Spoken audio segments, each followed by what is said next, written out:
Here's the big challenge of life. You can have more than you've got because you can become more than you are. That's the challenge. And of course the other side of the coin reads, unless you change how you are, you'll always have what you got. I have found in my experience that income does not far exceed personal development. Now sometimes income takes a lucky jump, but sure enough, unless you grow out where it is, it'll usually come back where you are. Life has strange ways. If somebody hands you $1 million, best you become a millionaire quickly, so you get to keep the money. Otherwise, sure enough, it'll disappear.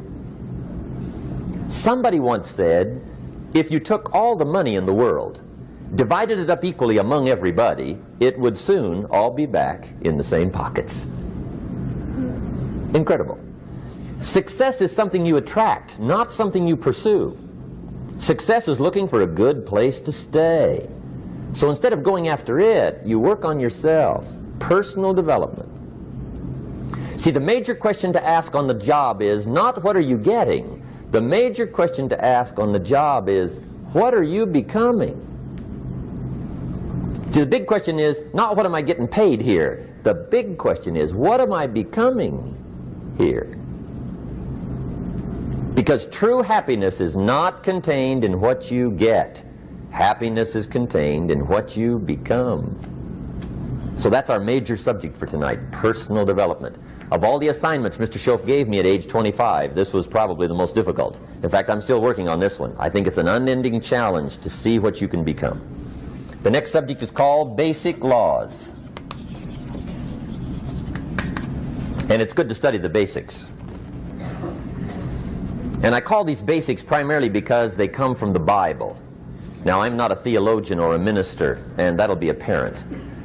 But Mr. Shoaff taught me that the Bible was a good textbook for ideas and stories and success equations, how to live the better life. I found out that was true.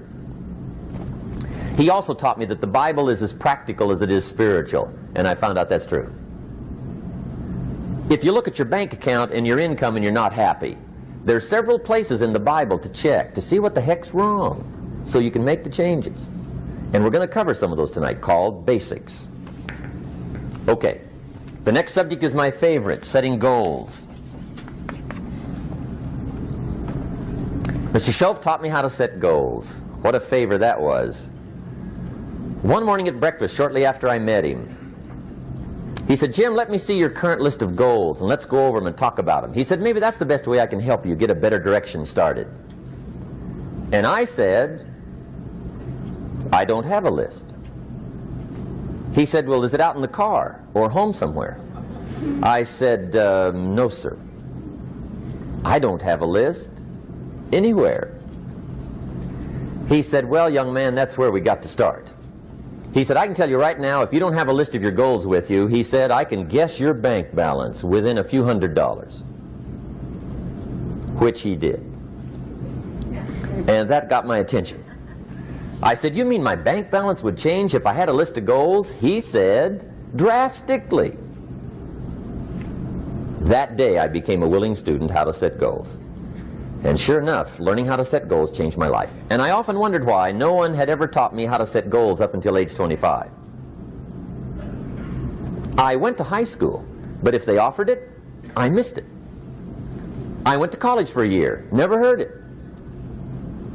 I worked for Sears. Really. And to my knowledge, Sears never taught it. Right? How to set goals. So here I am, age 25, married, my family's starting, I've been to college, I'm working, and I still don't know how to set goals. But fortunately, when I was 25, I met the man who taught me how, and it revolutionized my whole life. Economically, socially, personally, it's incredible. So I want to share with you tonight what Mr. Shoaff shared with me, how to set goals. It can be a life changer. Okay. The next subject is the negative part of the seminar. Life is part negative, so we got to talk about the negative. And this subject is called diseases of attitude. Diseases of attitude. There's a lot of things that can wreck your chances to do well. We live in a rather dangerous world, so you got to be not only wise, you got to be careful. Now, attitude diseases are just as bad as physical diseases, right? High blood pressure, heart trouble. I mean, a lot of things will ace your chances to do well. So you've got to be careful. And attitude diseases are deadly. I mean, they'll destroy all the good things you start. Okay? So we'll go through those attitude diseases, how to spot them, how to look for them, what they are, and the cure. And I'm a pro on these because I've had them all, so I can give you excellent advice on these. Now, the last subject we're going to consider tonight is called the day that turns your life around. The day that turns your life around. And under this subject, we're going to talk about the emotions that can change your life. Human beings are emotional creatures, and emotions are powerful for life change. Now, of course, emotions are so powerful they can go either way on you. Emotions can either build or destroy. So you really have to employ emotions properly. We call civilization the intelligent management of human emotions. If you can intelligently apply your emotions in the right direction, no telling what can happen. Could turn your life around one day would be sufficient. So we'll talk about those. Okay. Now that's a lot to cover in one evening, but we'll keep at it here and see if we can't get it all done. I'd like to have you now jot down the theme of the seminar. Every seminar should have a theme, I guess. We've got one. It's on some of our literature if you happen to notice it, but if you didn't, for your notes, here it is. The theme of the seminar goes like this: the major key to your better future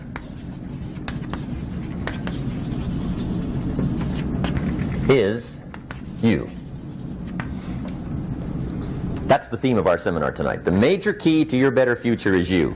And I'd like to have you underline two words just to give it some added punch. Underline the word major and the word you, so that it reads, the major key to your better future is you. Now, my first suggestion is transfer this to a card or something where you can put it up, where you can see it every day. Preferably put it up where you can see it at the beginning of the day, before you go off to put the day together. This is a good phrase just to glance at, to keep in mind as you're putting the day together. It's called the silent seminar. If you'll just let this talk to you during the day, I found it to be tremendously helpful. The major key to your better future is you. For a big share of my life now, I didn't have this one quite figured out, among a lot of things I didn't have quite figured out. Many things used to puzzle me back in those early days. I used to wonder why two people could work for the same company, one make twice as much money. Now see, that used to puzzle me. And maybe they were the same age, graduated from the same school, live in the same community, work for the same company, with the same products and the same services. They've got the same traffic, the same problems, and one makes $1,000 a month, the other one makes $2,000 a month. Now that was my puzzling question. Why would this long list be the same and the money twice as much? I asked, what's the difference between $1,000 a month and $2,000 a month? And I don't mean $1,000 a month, right? I could figure that out. But what makes the difference? Why would one person do twice as well, 3 times as well? Speaking economically. Now I know there's more than one way to do well. I understand that. But in this little narrow area called compensation, what's the difference? Well, back then, with my faulty thinking, I'm trying to reason it out. I thought, well, maybe time makes some of the difference, right? Some people do better because they have more time. I used to say, Harold ought to be able to do well. He's got a lot of time. If I had all of Harold's time, I could do well. Now, that's got to be dumb, right? Number one, you can't get somebody else's time. A guy says to me one time, he says, you know, if I had some extra time, I could make some extra money. I said, then forget it. There isn't any extra time. Hey, when the clock strikes 12 midnight, that about wraps it up, right? I mean, you can look around the gongs there for a little more, but it's over. You say to the guy, what are you doing? He says, I'm looking for extra time. See, they'll come and take you away, right? There isn't any more time. Now, if you can't get more time, which you can't, what could you get more of that would make a difference in economic results? And here's the key word. Make it a part of your notes. We're going to consider it tonight. The word is value. And I have a little phrase for your notes. Value makes the difference in results. Value makes the difference. You can't get more time, but you can create more value. Now here's the first lesson of economics. Everybody should learn it from the time they're old enough to understand what a dollar means. How to earn one, how to get one, how to keep one, what to do with it. First lesson of economics. We primarily get paid for value. That's lesson one. Bringing value to the marketplace, that's how you get paid. You don't get paid for the time. I know it takes time to bring value to the marketplace, but you get paid for the value, not the time. Now, since that's true, here's one of the key questions of the evening. Is it possible to become twice as valuable at the marketplace and make twice as much money in the same time? Could you become 3 times as valuable? Make 3 times as much money in the same time? Is that possible? The answer is yes, if. And it's always if, right? Life is known as the big if. Harry Truman once said, life is iffy. How true. And here's the big if, we're going to consider it tonight. It's possible to do much better at the marketplace if you go to work primarily on yourself. And that's the theme of our seminar tonight. Learning to work primarily on yourself. People have asked me for the last 24 years, how do you develop an above average income? And the answer is, become an above average person. Develop an above average handshake. Some people want to be successful, they don't even work on their handshake. As easy as that would be to start on. They let it slide, they don't understand. Develop an above average smile. Develop an above average excitement. Develop an above average interest in other people. Develop an above average intensity to win. See, that'll change everything. Probably one of the most frustrating experiences in life is looking for an above average job with above average pay without becoming an above average person. It's called frustration.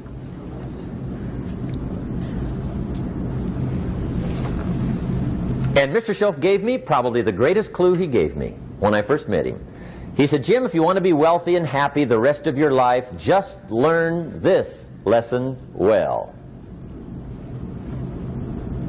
He said, learn to work harder on yourself than you do on your job.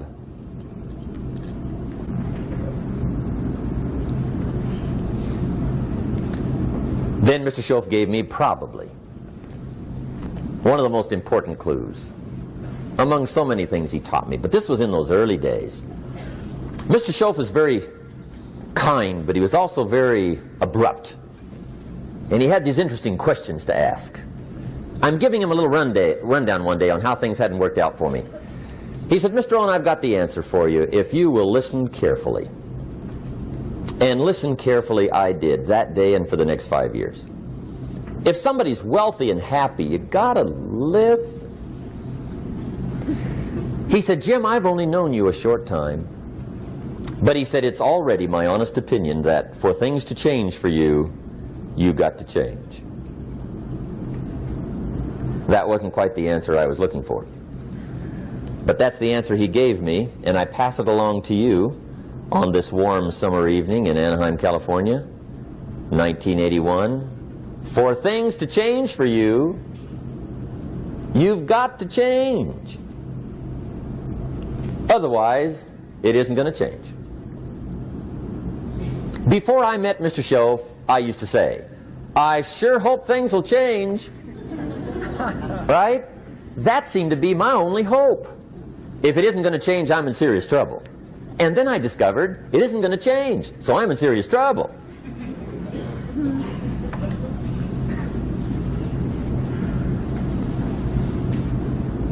See, I can tell you what the 80s are going to be like. You have dropped into the right place. I did a seminar one time for Standard Oil executives and management in Honolulu. And we're having a conference one day on this big conference table. And one of them said to me, Mr. Rohn, you know some fairly important people halfway around the world. What do you think the 80s are going to be like?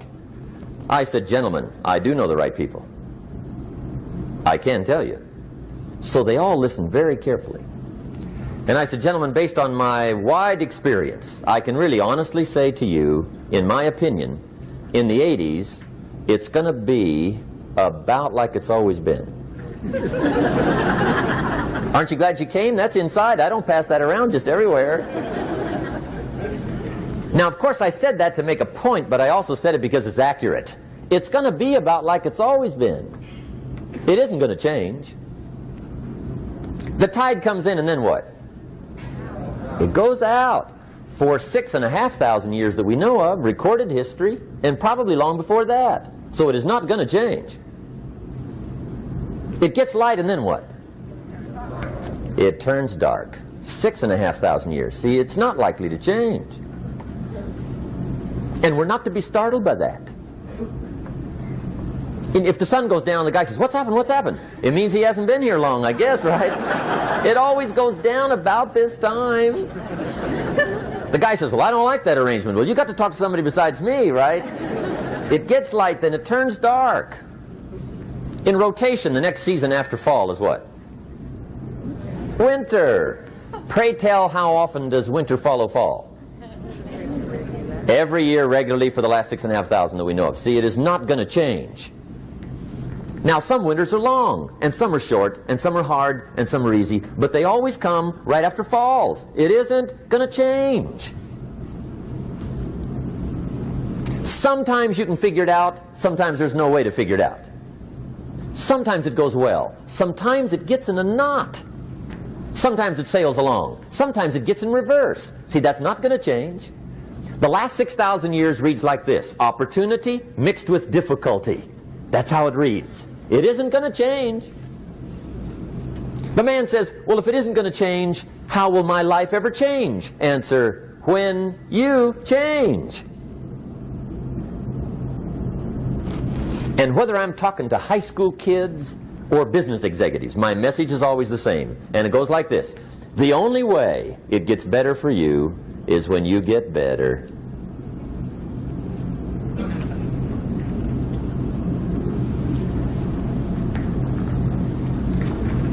Let me give you the 4 major lessons in life to learn. Here's 4 majors. It's good to study the majors. In our weekend seminar we teach. Some people don't do well because they major in minor things. You've got to be on the lookout. At the end of every week, end of every month, you've got to check, make sure you're not spending major time on minor things. Okay, we go through that whole series.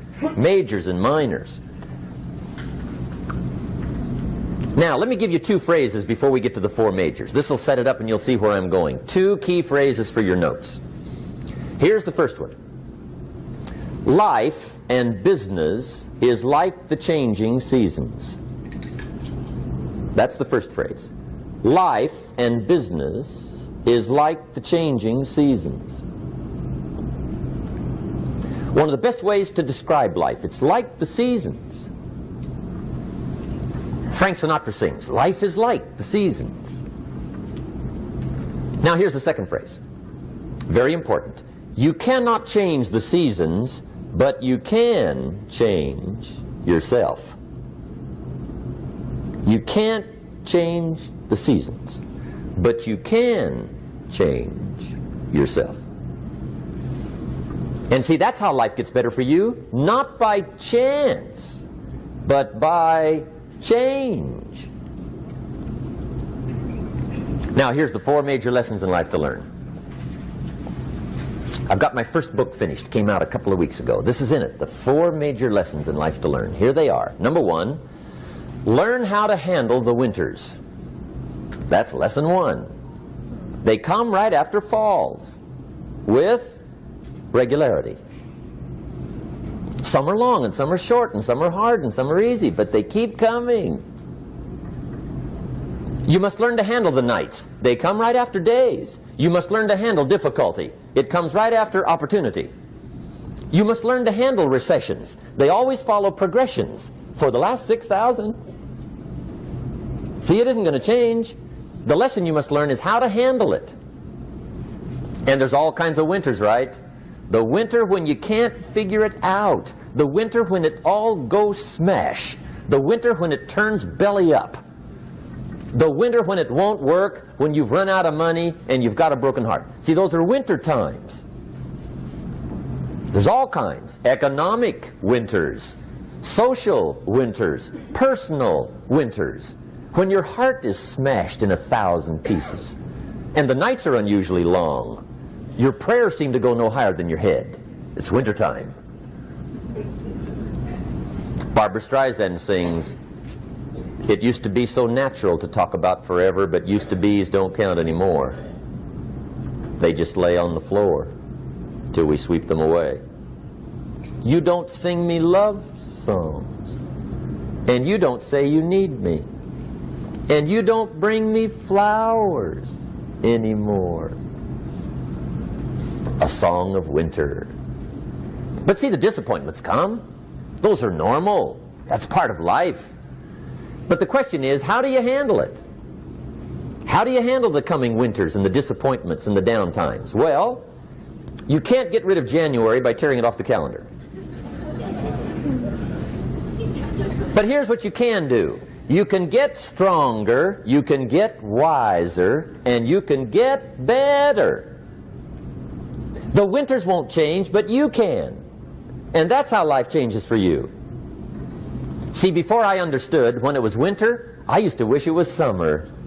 I didn't understand. When it was hard, I used to wish it was easy. I didn't know. And then Mr. Shoaff gave me a part of his very unique philosophy when he said, "Don't wish it was easier, wish you were better." See, that triggered my whole life change. Don't wish for less problems, wish for more skills. Don't wish for less challenge, wish for more wisdom. That's the key. So that's lesson one, learn how to handle the winters. Here's lesson two, learn how to take advantage of the spring. That's the second one. Spring is called opportunity. And spring follows winter. What a great place for it. If you were going to put it somewhere, that'd be the place to put it, right after winter. And pray tell, how often does spring follow winter? Every year with regularity, 6,000. You can almost count on it. See, opportunity always comes. Days follow nights. Isn't that terrific? Opportunity follows difficulty. But here's what you must learn to do. Underline these two words in that key phrase. Take advantage. Underline those two. You must learn to take advantage of the spring. See, just because spring rolls around is no sign you're going to look good come fall. You got to do something with it. In fact, you have to get good at one of two things in life. Planting in the spring or begging in the fall. Or get somebody to do it for you. See, those are about the only alternatives. Now here's what else you must do. Take advantage of the springs quickly, because there's only a few. Just a handful of springs have been handed to each of us. They don't come forever. Life is fairly brief. So you got to read every book you can get your hands on what to do with your springs while they're here. And take advantage, they soon run out. The Beatles wrote, "Life is so short." And for John Lennon, it was extra short. But life is brief. Elton John sings, "She lived her life like a candle in the wind." It's brief. So whatever you're going to do with your life, you got to get at it. Don't just let the springs pass. Here's the third major lesson in life to learn. Learn how to protect your crops all summer. You got to take care of what you start. Sure enough, as soon as you've planted your garden in the spring, the busy bugs and the noxious weeds are out to take it. And here's the next bit of truth. They will take it unless you prevent it. And that's the third major skill to learn. You've got to learn to prevent the intruder from taking all the good you start. It's one of the challenges. Here's two key phrases under number 3. First one, all good will be attacked on this planet. Maybe not the next one we get to, but on this one, all good will be attacked. Every garden will be invaded. Not to think so is naive. And here's the second phrase. All values must be defended. Political values, social values, community values, family values, marriage values, friendship values, business values. Every garden must be tended all summer. Third major lesson. Now here's number 4. Fourth major lesson in life to learn. Learn how to reap in the fall without complaint. Learn to reap come harvest time without complaint. Take full responsibility for what happens to you. It's one of the highest forms of human maturity, accepting full responsibility. It's the day you know you've passed from childhood to adulthood, the day you accept full responsibility. And another note, learn to reap in the fall without apology. Without apology if you do well, and without complaint if you don't. That's maturity. I used to have that long list of reasons why I wasn't doing well. To explain. You got to explain, right? Otherwise you're going to look bad. I used to have this funny list called Reasons for Not Looking Good.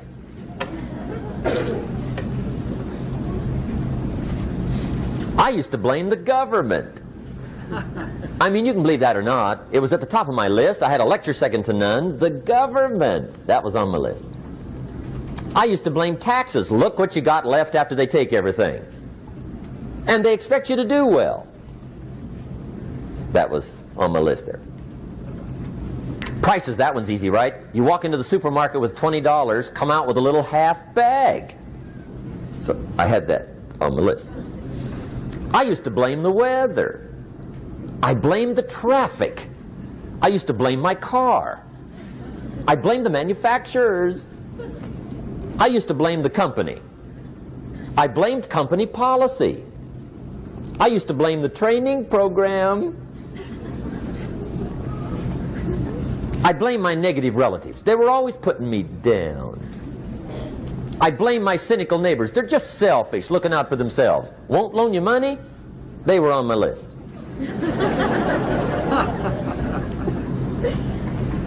I used to blame the economy. I blamed the community. That's a pretty good list for not doing well, isn't it? I thought it was good. I'll never forget one day, Mr. Shoaff was very kind, but he was also very blunt, and this was no exception. And I'm glad he was blunt. There's a lot of things I'd have missed if he hadn't have been blunt. One day, with sort of a curious look on his face, he said, "Jim, just out of curiosity, tell me, how come you haven't done well up until now?" Excellent question. I thought, well, so I won't look too bad, I'll go through my list. And this list I just gave you, I put that on him. And he was very patient. He let me go through the whole thing, the government, the weather. I went through this whole thing. When I finished, he looked my list over very carefully. He said, "Mr. Rohn, big problem with your list. You ain't on it." How brilliant.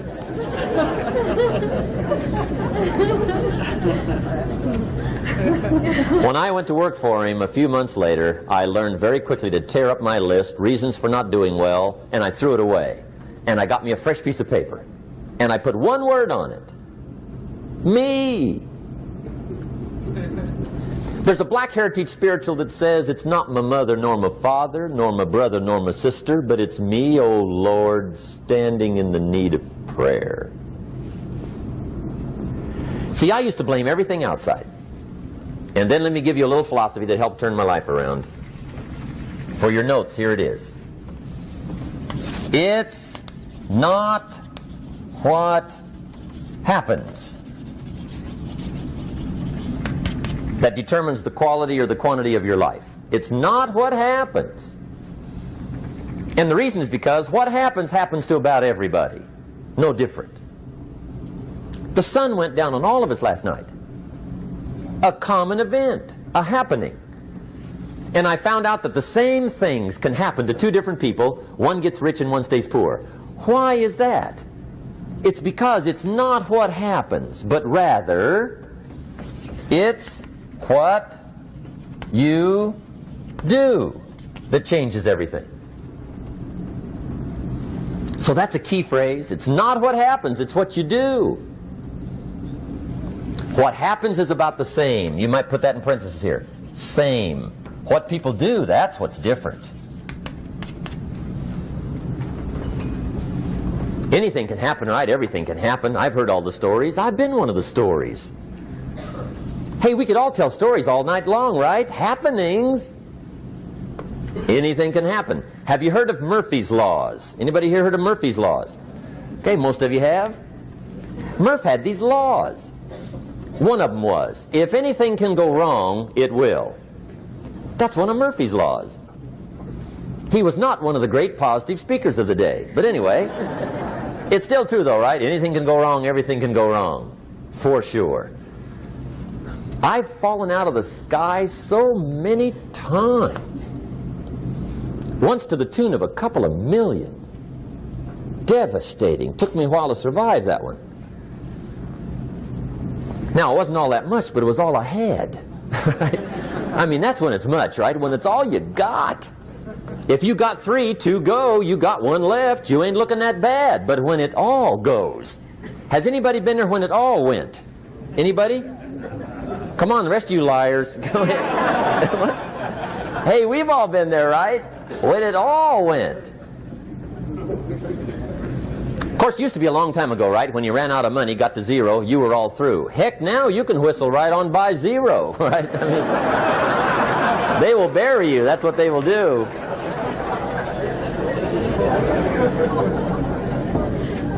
But see, those are the happenings, right? Everything can happen. Anything can happen. But it's not the happenings. It's what you do about it. Somebody says, yeah, but you don't understand the disappointments I've had. Come on. Everybody's had their share. Disappointments are not special gifts reserved for the poor. Everybody has them. The difference is what you do about them. It's not the weather. I used to blame the weather, and I discovered it rains on the rich. So see, that won't help. 2 men wake up one morning, there's a rainstorm on. One of them looks out his window, sees the rainstorm, and he says, wow, what a storm. With weather like this, they can't expect you to go out and make sales. He stays home. Same morning, the other guy looks out his window, sees the same storm, says, wow, what a storm. But he says, you know what, with weather like this, what a great day to go out and make sales. Most everybody will probably be home, especially the salesman.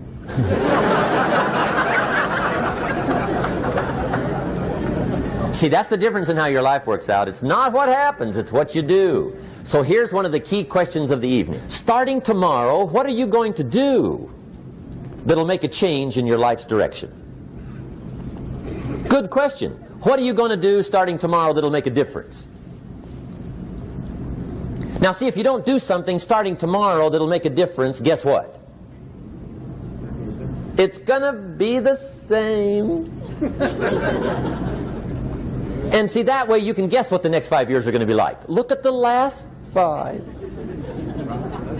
Because the next 5 are going to be like the last 5 unless you, major key, tomorrow, change it all. Or change a little, or change something, or don't change. It's choice time. You can do whatever you want. But it's nice to know any day you wish you can change your whole life. What can you do starting tomorrow that'll make a difference? Good question. What can you do with economic chaos, massive disappointment? What can you do with a broken heart? What can you do when it won't work? Good question. So if I had a word with you tonight, one-on-one, just you and me. I think my personal advice to you would be, this year, 1981, reach down inside of you and come up with some more of those remarkable human gifts. They're there, waiting to be utilized. And then change anything for you you want to change. And I challenge you to do that because you can change. If you don't like how it is for you, change it. If it doesn't suit you, change it. If it doesn't please you, change it. If it isn't enough, change it. And I challenge you to do that because you can change. See, you don't ever have to be the same again after tonight, only by choice. If you don't like your present address, change it. You're not a tree.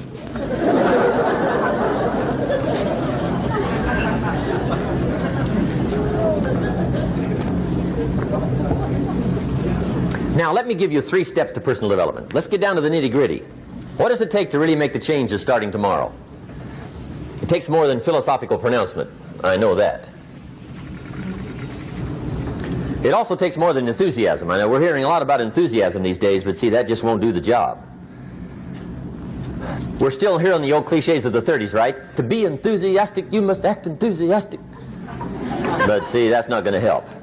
After you have leaped about, there are some things you got to do, or it isn't going to change. See, you can get all excited about lifting 200 pounds till you get to the gym. And then you need a new excitement. And the new excitement is called discipline. Major step to human progress. Discipline. If there's one thing to get excited over, that's it. Get excited over your ability to make yourself do the necessary things. What could you make yourself do starting tomorrow that would change it all? No! Tell him. Now, see, that's exciting. On any given day, you can massively change the direction of your life. Murder is a clear example that any one person on any given day can forever alter the course of their life. It just happens to be a negative act. But just as sure as you can commit a negative act, you can also commit a positive act and forever alter your life, whenever you wish. Now that's exciting. And whatever that act might be that changes your life. The guy finally takes a shotgun to his car and blows out every window, destroys every tire, puts 100 rounds in this shabby old thing. And he says, I have driven this embarrassing thing for the last time. And not only will I never drive it again, nobody else will ever drive it again. And he lets that shuddering thing stand there for a while as a monument to the day he said, today my life changes. Now who can do that? Anybody. When can you do it? Whatever day you pick.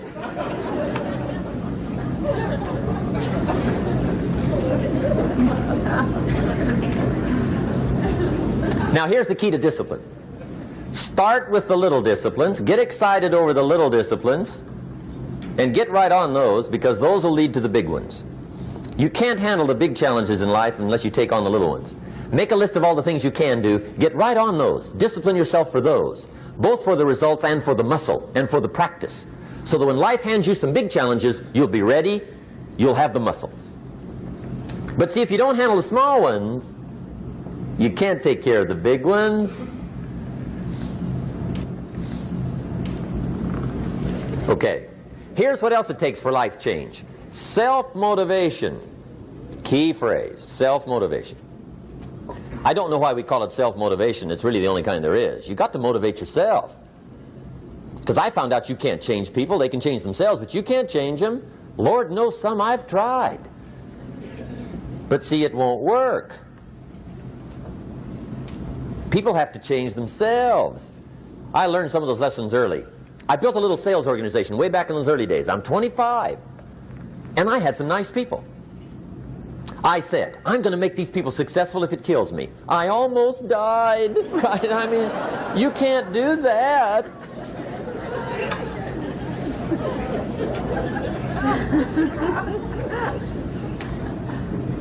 See, I've discovered this. Good people are not trained, they're found. You find good people. You don't make them good, you find them good.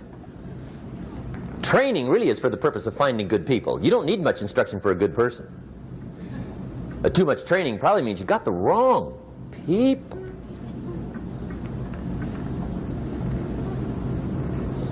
So you got to find the right people. That's the key to getting a good job done. One of the major things we learn in management, lesson 1, don't send your ducks to Eagle School.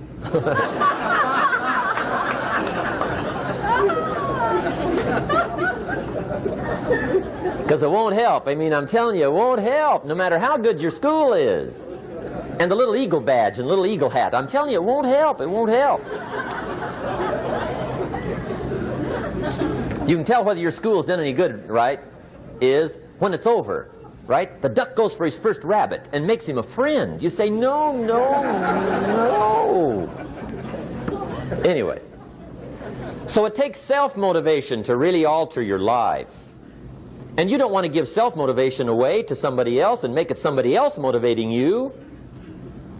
The guy says, boy, if somebody just come by and turn me on. What if they don't show up, right? See, you got to have a better plan for your life. Okay. Now, if you're excited and you're ready to change, let me give you 3 steps to start life change that can change your life, your personality, your lifestyle, everything can change. Here's the steps. Number 1, find out how things work. The first key to doing better is find out. To change your life, really, you need ideas. There isn't anything an idea can't change. And Shoaff taught me the major problem is lack of an idea, not a problem. At first I didn't have any money. I said to Mr. Shoaff, I don't have any money. He said, that's not a problem. Now see, up until then I always thought it was. Right? I was confused. He said, no, no, the problem is lack of an idea on how to create money and wealth. It isn't lack of money, it's lack of ideas. So if you get the ideas, see, you can change anything. Now to get ideas, you need a constant study of finding out. Now Shoaff also said, when you find out something that works, put the information in your journal. Don't use your head for a filing cabinet. Put it in your journal so that you can do the next best thing. Repetition, repetition, repetition. Go over it.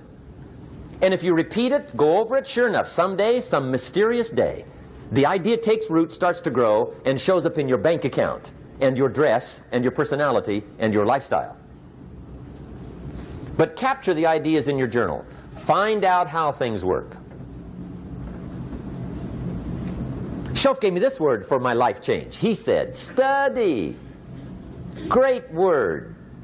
If you wish to be successful, study success. If you wish to be happy, study happiness. If you wish to be wealthy, study wealth.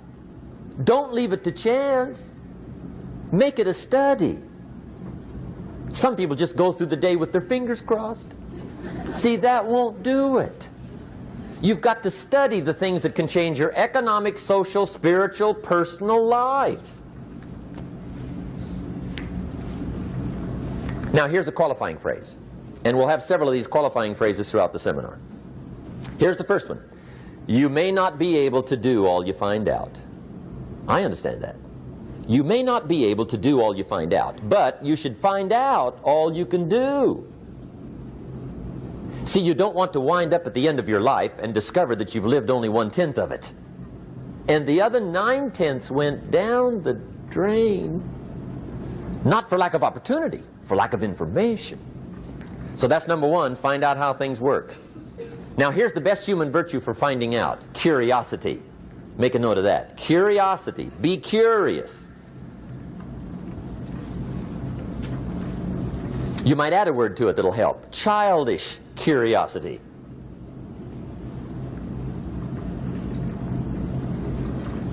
What will kids do if they want to know something bad enough? Bug you. That's the phrase. They can ask 1,000 questions. You think they're through? They got another 1,000. They'll drive you to the brink. It's a virtue. when you got to know. Be like a child. In fact, Jesus, the master teacher, said, unless you can become like little children, you might as well forget it. You don't have a prayer. Excellent advice. You got to be like children. 4 ways, in my opinion, to be like a child. Number 1 is curiosity. Number 2 is excitement. Get excited like a child over your ability to make yourself do anything for change. 3rd is faith. Have faith like a child. Adults are too skeptical. And 4th is trust. Trust is a childish virtue, but the rewards are incredible. So be like a child. Now, if you're curious, let me give you 3 ways to find out how to change anything. Any life direction, any dimension. Here's 3 ways to find out how to change anything. Number 1 is to read. Become a good reader. All of the successful people I know and work with around the world, they're all good readers. Curiosity drives them to read. They got to know. They just read.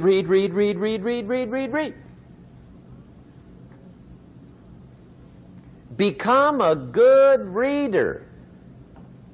Now, that's my opinion.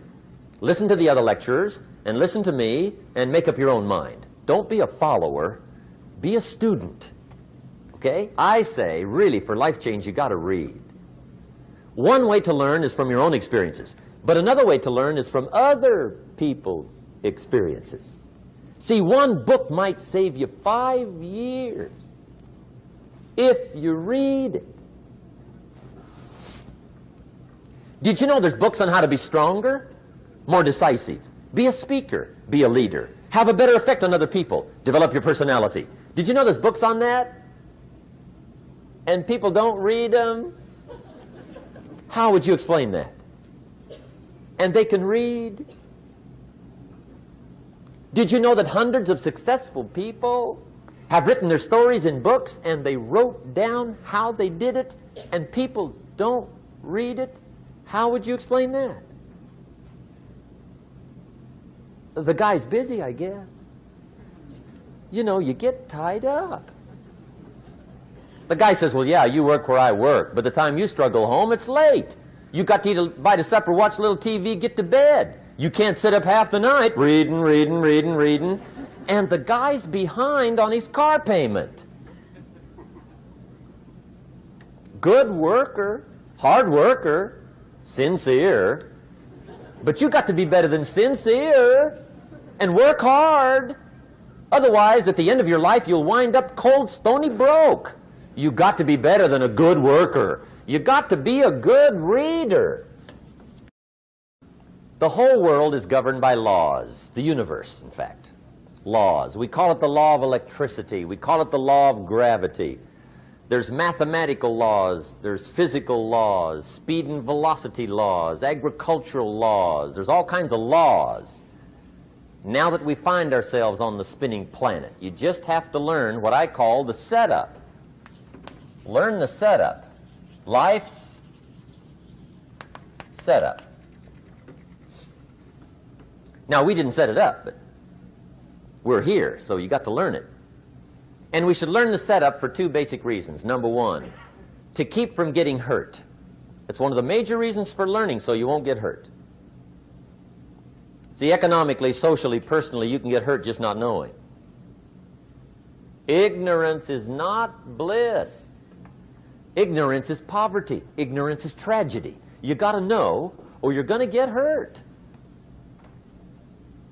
It's good to know not to walk out the 10-story window. That's excellent information. Now, what if a guy didn't know and he walks out? Now he's dead at the bottom. Somebody says, well, the poor guy didn't know. You got to know, or you're going to get hurt. Okay. Now, here's a parenthesis. You don't have to like the setup. I don't ask you to like how it is. That's not what's important. But it is important to learn how it is. Okay? So you don't have to like it, but you should learn it. That's what I tell the kids, right? Make sure you get the information. What you think about it, that's up to you. What you're going to do with it, that'll soon be up to you. But make sure you get it. See, there's nothing worse than being stupid. Nothing. I mean, being broke is bad, but being stupid is awful. And what's really bad is being broke and stupid, right? That's about the end of the world. I mean, there isn't anything much worse than that. Unless you're sick. Sick, broken, stupid. I mean, that is it, right? There's nowhere else to go. So make sure you get the information. It's key. You don't have to like it, but learn it. If this big monstrous thing lifts up in the sky, hangs there for a little while, cuts loose, comes crashing down, boom, shakes the ground for 5 miles. And then this big monstrous thing lifts back up in the sky, hangs there for a little while, cuts loose again, comes crashing down, boom, shakes the ground for 5 miles. It just keeps doing it, this big monstrous thing, lifting up and then crashing down, boom. Now, you might come along one day and say, that's got to be a stupid arrangement, which is okay. You're entitled to your opinion. But the first thing you should learn to do is get out from under it, right? That's number one. You might have a great moral argument. You might want to shake your finger at the sky, but do it from over there, right, so you don't get smashed. It's called your basic smart. So number one, learn so you won't get hurt. Whether you like it or not, learn. Now here's the second reason for learning, the setup, to benefit. It's called the plus of life. And that's what life is, right? Both minus and plus. The minus is tragedy, heartache, misery, failure, unhappiness. But life is also happiness, prosperity, good feelings. So here's the key. Learn to get on the good side of the way things work.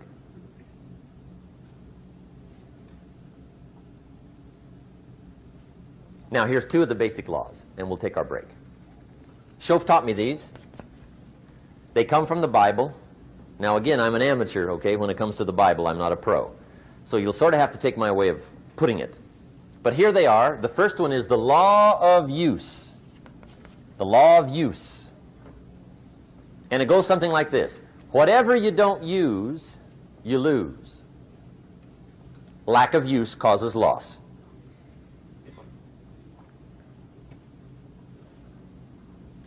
On this planet, maybe not the next one, but on this one, if you tie your arm to your body, leave it there long enough, you'll never use it again.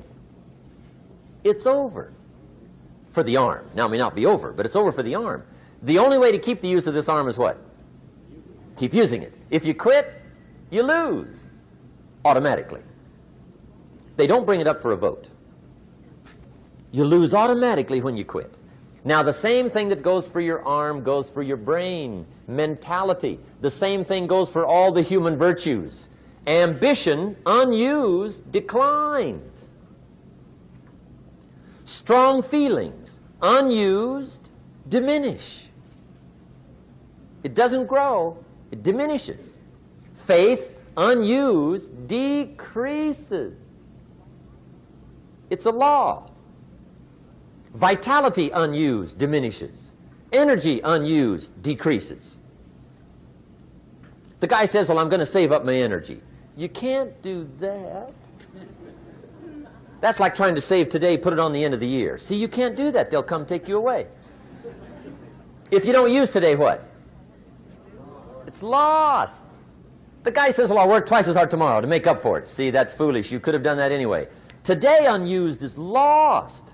A talent unused is lost. An ability unused is lost. So here's one of the key expressions of the evening.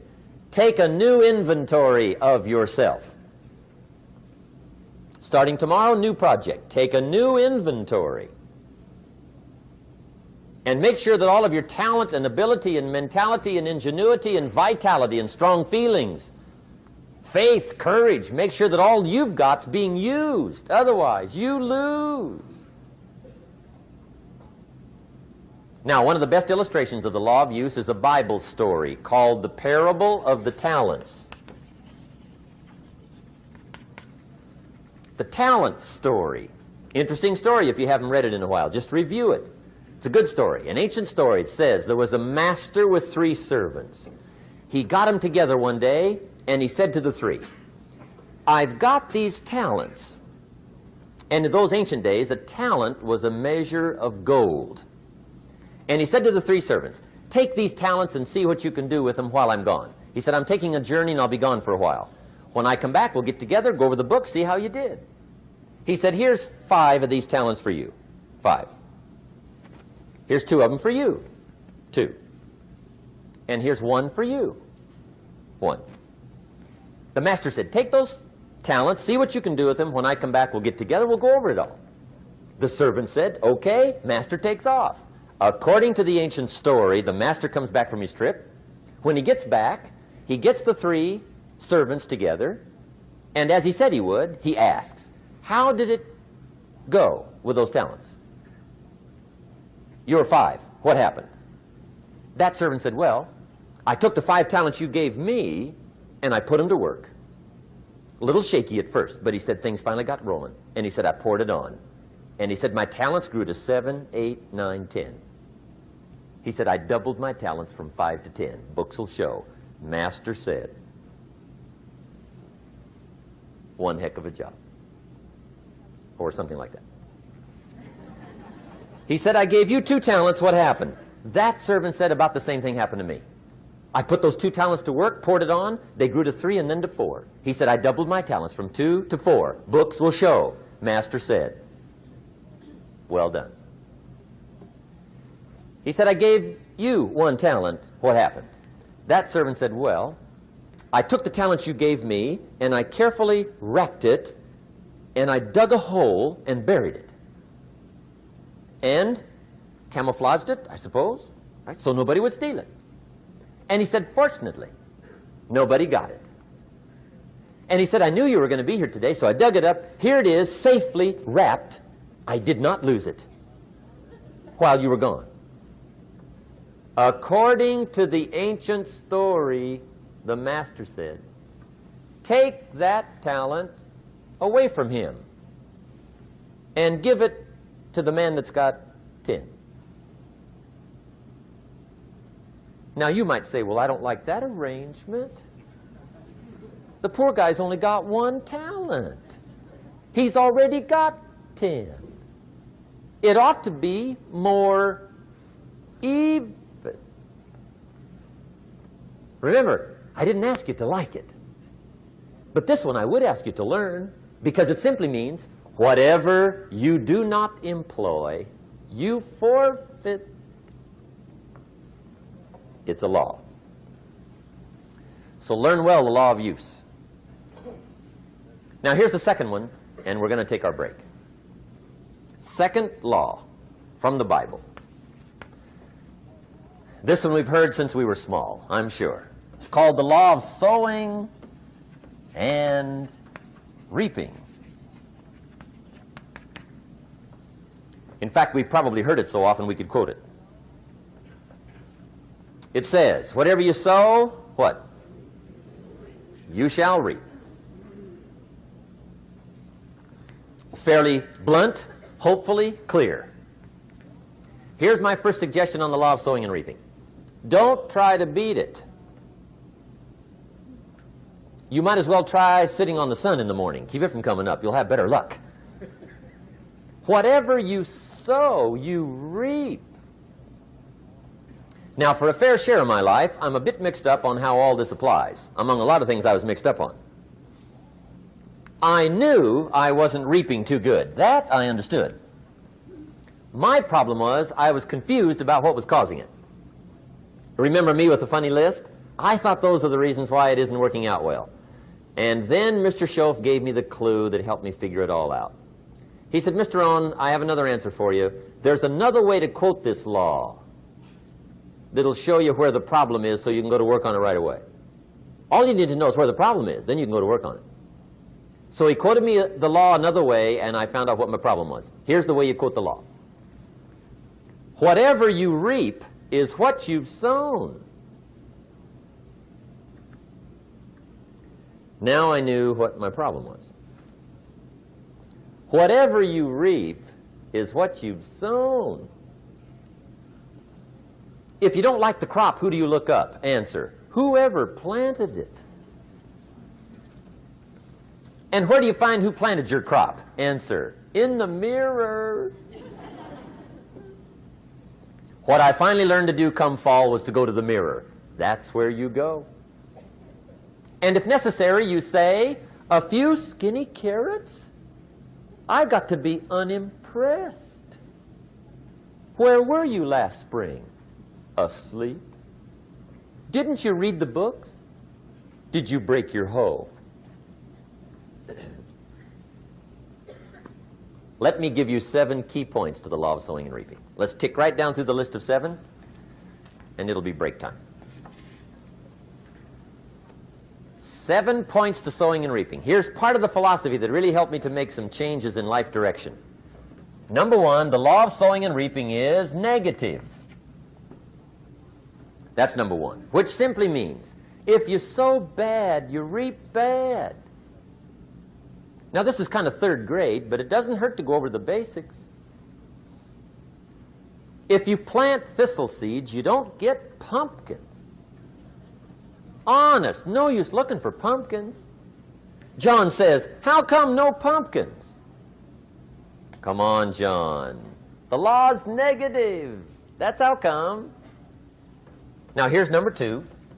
The law's positive, which simply means if you sow good, you reap good.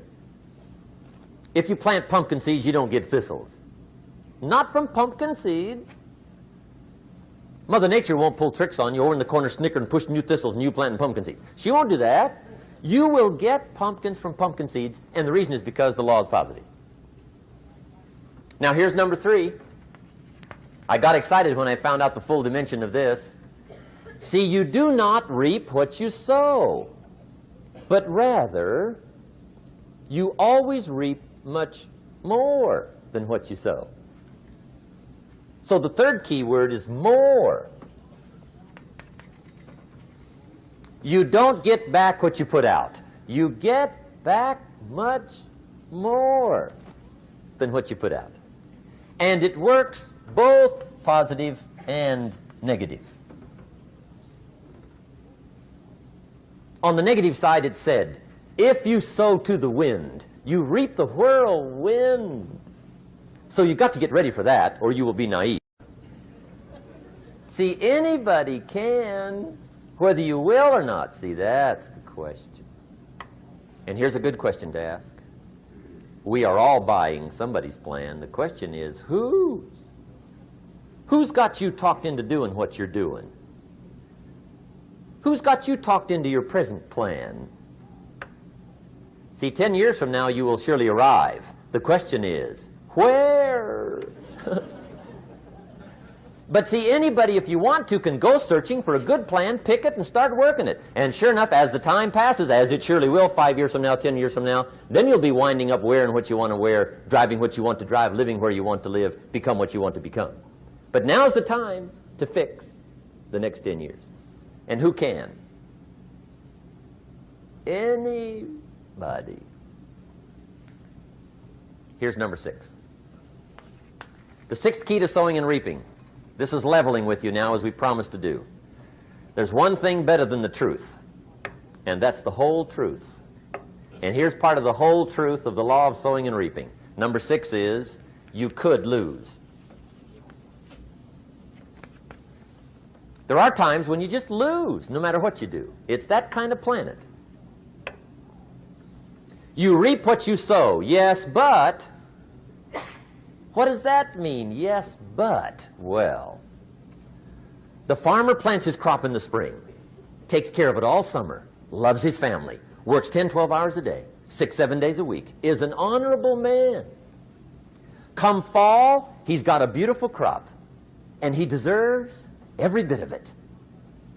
But the day before he sends the combines into the field, a hailstorm comes along and beats it all in the ground, which means you lose. Somebody says, well, what did he do wrong? Answer, nothing. It's just that kind of planet. Sometimes it's going to hail on your crop and rain on your parade, so you got to get ready for that or you will be naive. That's just part of the life arrangement. And don't press me why. I was not in on some of the original decisions here, so I don't know how it got set up. But there's just times, sometimes you lose. That's part of life. But now here's number 7. The 7th key to sowing and reaping. And it goes like this. It's just another way to quote the same law. And it goes like this. If you don't sow, that's just another way to quote the law. If you don't sow, what? You don't reap. You don't even have a chance. So if you looked at your game plan tomorrow, you might come to the quick conclusion, I got to get some sowing going. How true. Get you some sowing going. And remember, you've got plenty of time. You've got all the time there is.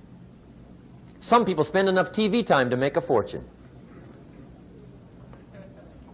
The latest article on television watching in this country, according to the latest article, the average television is on in this country in every household 7 hours a day, called the Big 7. I asked a guy one time what his TV cost. He said about $450. I said, you forgot to look at the price tag. He said, what do you mean? I knew he was a TV watcher. I said, that television costs you, in my opinion, at least $12,000 a year. To watch it, not to own it. Owning it's cheap. Watching it is what's expensive. And I said, hey, $12,000 a year is too much to pay to watch TV. That's too much. Pay a little, but not $12,000. And he's the guy that said, I hope pay TV never comes.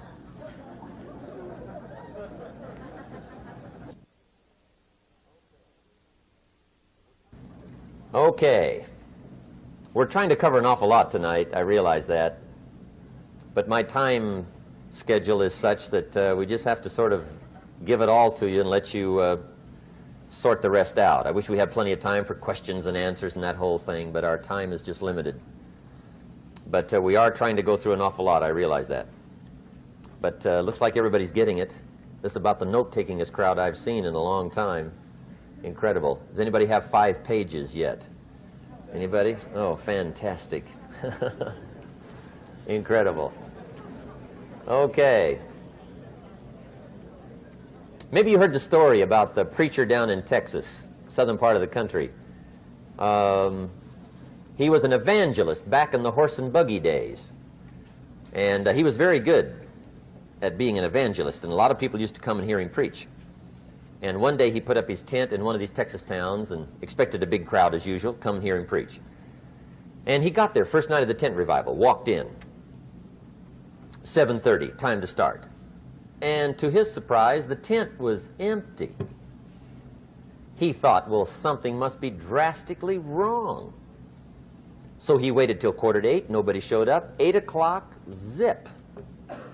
Finally, 8:15, one lone cowboy wandered up on his horse, tied his horse up outside, came in, sat down on the front bench, right, waiting for something to happen. The preacher thought, well, at least I better go down and talk to the cowboy. So he walks down, talks to the cowboy, and he says, Cowboy, I'm the preacher. And he said, I don't know what to tell you.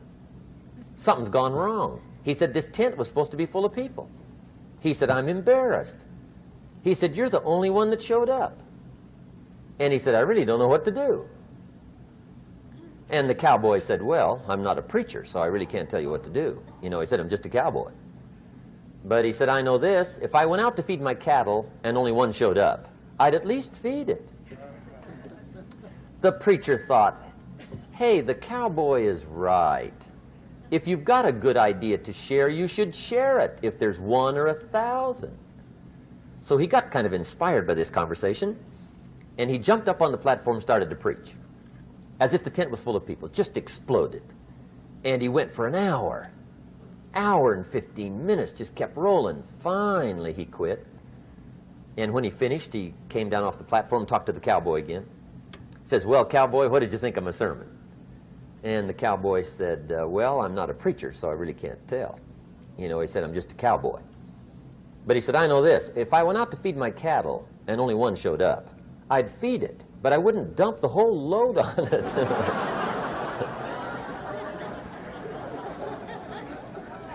So anyway, if it seems like we're dumping the whole load tonight, I guess we are. But gosh, everybody's doing well. I'm having a good time. I appreciate the response here tonight. Okay, the next subject is setting goals. Let me show you what turned my life every way but loose. Mr. Shoaff dropped this idea on me, changed me completely. Setting goals. Here's what can easily happen if you don't set goals. It's easy to let life deteriorate into making a living instead of designing a life. And we all have a choice. Make a living or design a life. It's easy to get trapped by economic necessity and settle for existence rather than substance. That's easy. But the best advice I can give you on how to break out of that trap is to learn how to set goals. Mr. Shoaff put it to me this way. He said, Jim, if you had enough reasons, you could do the most incredible things. I never forgot how he put that. If you have enough reasons. See, reasons will change your whole life. Mr. Shoaff said to me, he said, Mr. Rohn, I think you've got plenty of intelligence, you've got plenty of talent, you've got plenty of ability. Probably what you lack is plenty of reasons. He said, I don't think your current bank balance is a true indication of your level of intelligence. I was happy to hear that. He said, I think you're much smarter than your present bank balance indicates. And that turned out to be true. I was much smarter. But of course my first question was, well then why isn't it bigger? And he said, you don't have enough reasons. You've got enough intelligence, but not enough reasons. So see, reasons can change your life. Here's what else I found out. Reasons come first, answers come second. You don't get the answers to do well till you get the reasons. Life has a mysterious way of hanging on to all the answers and only gives them up to the people that are inspired by reasons. So reasons make the difference in how your life works out. Now, what are some of the reasons for doing well? Let's go through a quick list called Reasons for Doing Well. First is personal reasons. Some people do well for recognition. Some people do well for respect. Some people do well for the way it makes them feel.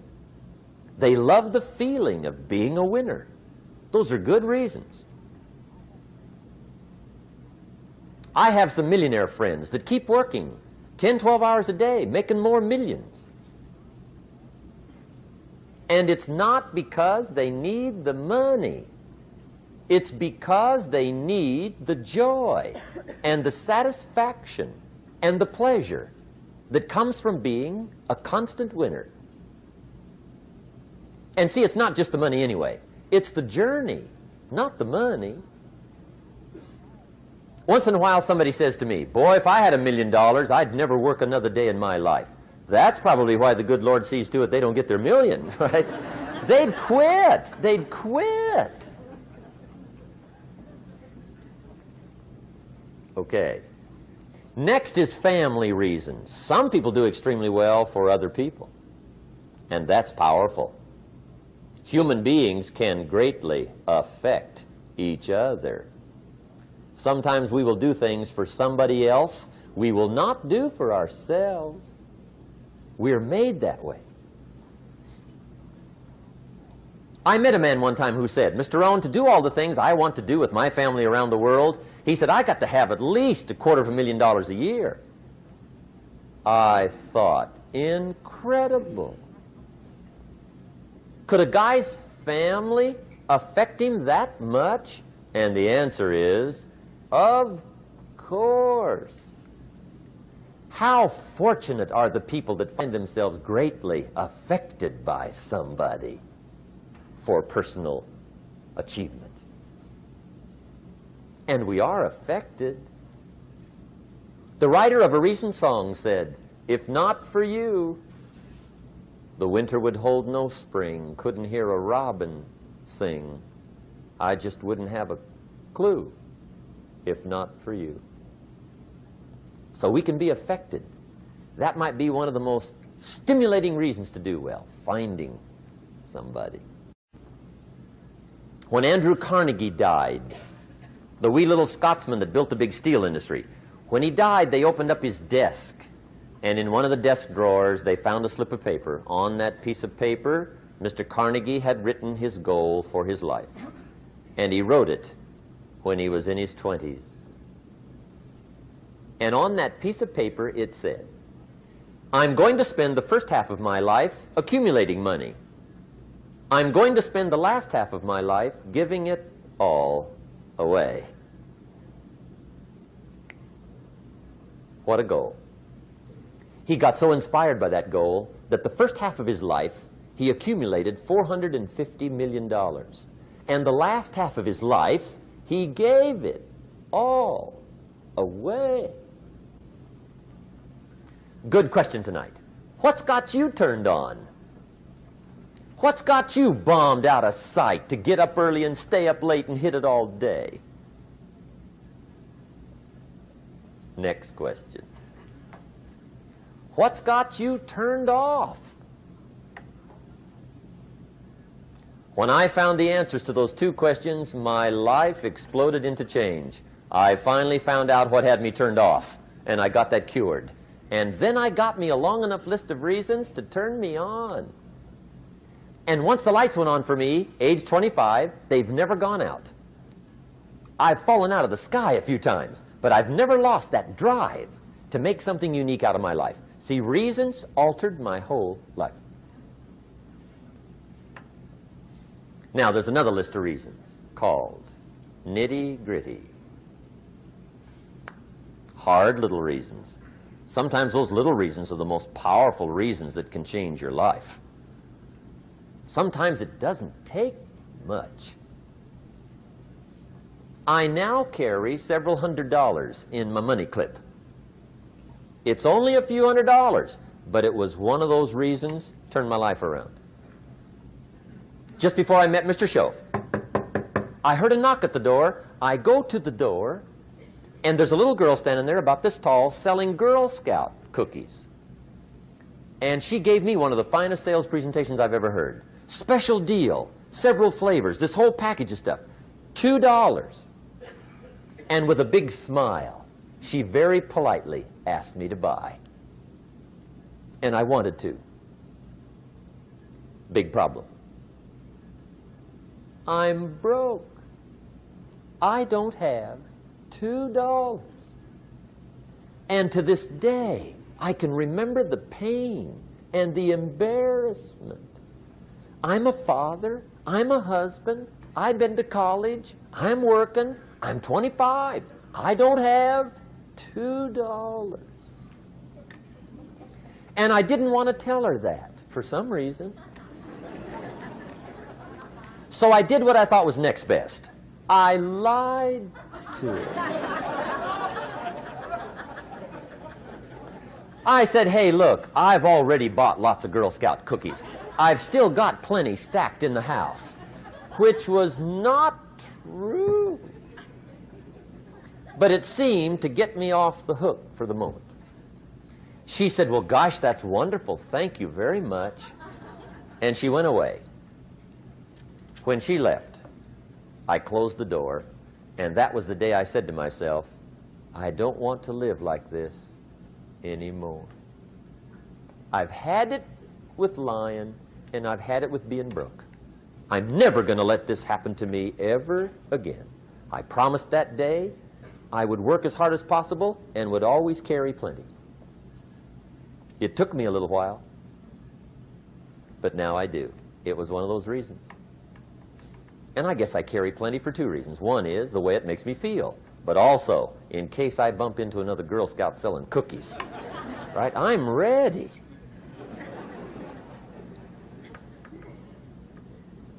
I walked out of the Bank of America one time up in Saratoga, California, where I used to live. Two little girls selling candy right outside the bank. Good place. Some girls' organization they're working for, right? I come walking out of the bank. This first little girl walks up to me. She said, "Mister, would you like to buy some candy?" I said, "I probably would." "What kind is it?" She said, "It's almond roca." I said, "My gosh, that's my favorite." She said, "Wonderful." I said, "How much is it?" She said, "It's just $2. I thought, incredible. I said, "How many boxes of that candy have you got?" She said, 5. And her little friend was standing there. She was selling candy too. I said, "How many boxes have you got?" She said, "I've got 4. I said, "That's 9. I'll take them all." They said, "Really?" I said, "Yeah, it's my favorite. I've got some friends. I'll pass them around." They got so excited, put all this candy together. I reached in my pocket, gave them the $18. When I've got the candy and they've got the money, that first little girl looks up at me. She says, "Mister, you are really something." How about that? Can you imagine only spending $18 and have somebody look at you in the face and say, "You are really something"? Now you know why I carry heavy, right? I'm not going to miss anymore. It was just one of those reasons. Helped to change my life. One of my nitty-gritty reasons was budget finance. Budget finance used to grind my soul. Way back in those early days, I had fallen for one of those consolidation loans, where you take all your little hard-to-pay bills, put them into one big impossible-to-pay bill, right?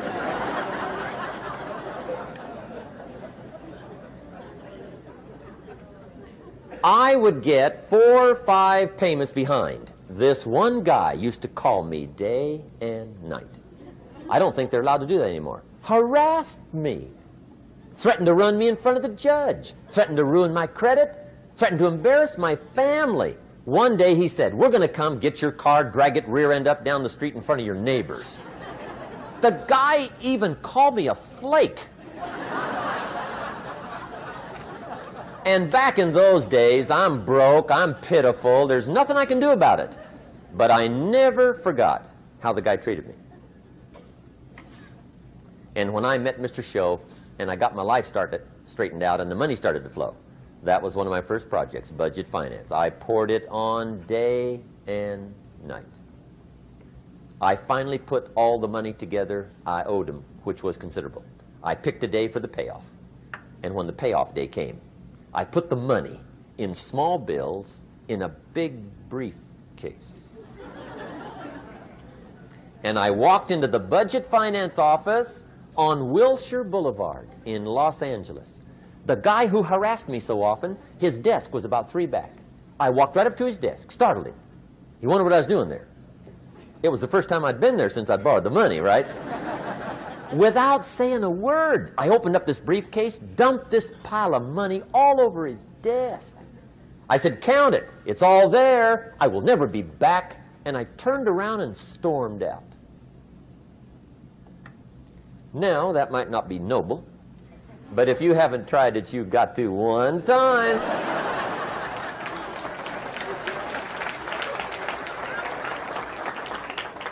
It can be the day that turns your life around. All you need is a reason that turns you on.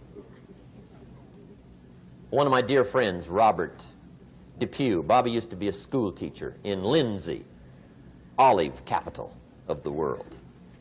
Bobby taught school several years, got a little weary teaching school. One day decided he wanted to get into sales. So without telling anybody, he just up and quit his job teaching school and jumped into sales. When he did, his brother made fun of him, laughed at him, put him down. said Robert's lost his mind. Had a good job teaching school. Now he thinks he's a salesman. He's going to go down the drain, lose everything. Just put him down something fierce. Bobby said, the way my brother acted when I got into sales, he said that made me so mad, I decided to get rich. And my question for you tonight is it possible to get that mad? Of course. Wealth is not a matter of intelligence. It's a matter of inspiration. Today, Robert happens to be one of my millionaire friends. Bobby's rich.